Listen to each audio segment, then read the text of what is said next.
आखिर सऊदी अरब खजूर की खेती करके कैसे कमा रहे हैं करोड़ों रुपए, और आखिर खजूर को उगाने के लिए कौन कौन सी चीजों का ध्यान रखना होता है। आज हम सऊदी अरब के अल करामे शहर के अबू अय्यास फार्म के बारे में बात करने वाले हैं, जहाँ पर खजूर के लाखों पेड़ों को उगाया जाता है और हर रोज खजूर को ट्रकों में लोड किया जाता है। दोस्तों, इस फार्म में सबसे पहले मॉडर्न टेक्निक से इन बड़े बड़े लैब्स में हाई क्वालिटी टिश्यू कल्चर की मदद से खजूर के छोटे छोटे प्लांट्स तैयार किए जाते हैं और कुछ दिनों तक इन पौधों को यही नर्सरी में ही अच्छे से देखभाल करके बड़ा किया जाता है। जब ये पौधे प्लांटेशन के लिए रेडी हो जाते हैं, तब इन पौधों को फार्मिंग के लिए जमीन में लगा दिया जाता है और देखते ही देखते ये पौधे 1 से 2 सालों में फल देने लायक पेड़ बन जाते हैं। इन्हीं पेड़ों पर कुछ दिन बाद सैकड़ों टन खजूर लगने वाले हैं, लेकिन अगर हम ऐसे ही पेड़ को छोड़ दे और खजूर लगने का इंतजार करते रहे तो खजूर कभी नहीं आने वाले हैं। पेड़ में खजूर लगने के लिए एक प्रोसेस करना होता है जिसे पॉलिनेशन कहते हैं, जिसमें एक पेड़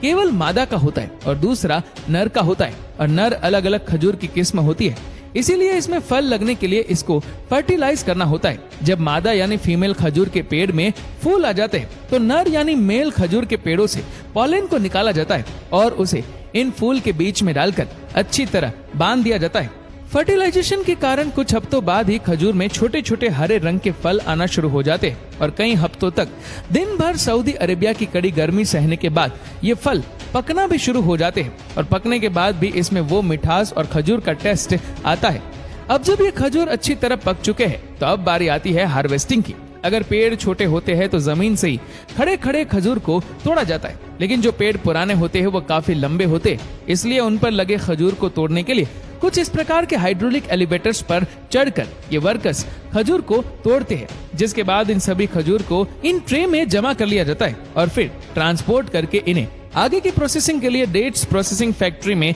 भेजा जाता है। इस फैक्ट्री में सबसे पहले इन खजूरों में से खराब खजूर को छांटकर अलग किया जाता है और फिर अलग अलग कलर और साइज के आधार पर इनकी ग्रेडिंग की जाती है, जिसके लिए ये खजूर वॉशिंग यूनिट में चले जाते हैं, जहां पर अच्छी तरह से इस पर लगी धूल मिट्टी को साफ किया जाता है और आगे इस खजूर को इन रोलिंग ब्रश के नीचे से गुजारा जाता है, जिससे इन पर लगा पानी सूख जाता है। अब खजूर के ऊपर जो बची हुई गंदगी होती है उसे इस हाई प्रेशर एयर के द्वारा साफ कर लिया जाता है और आगे पैकिंग सेक्शन में जाने से पहले इसको इस सेंसर के नीचे से होकर गुजरना होता है। इस सेंसर के नीचे ये खजूर 360 डिग्री रोल करता हुआ आगे जाता है। ये सेंसर सबसे पहले खजूर में मौजूद बैक्टीरिया या अन्य अशुद्धियों को स्कैन करता है और इस यूवी लाइट के जरिए बैक्टीरिया को भी खत्म कर दिया जाता है और यही 100% शुद्ध खजूर आगे पैकिंग एरिया में चले जाते हैं और अलग अलग क्वांटिटी में इनको अलग अलग पैकेट्स में पैक कर दिया जाता है। अब जानकर हैरान रह जाएंगे कि सऊदी अरब हर साल 1.61 मिलियन टन खजूर को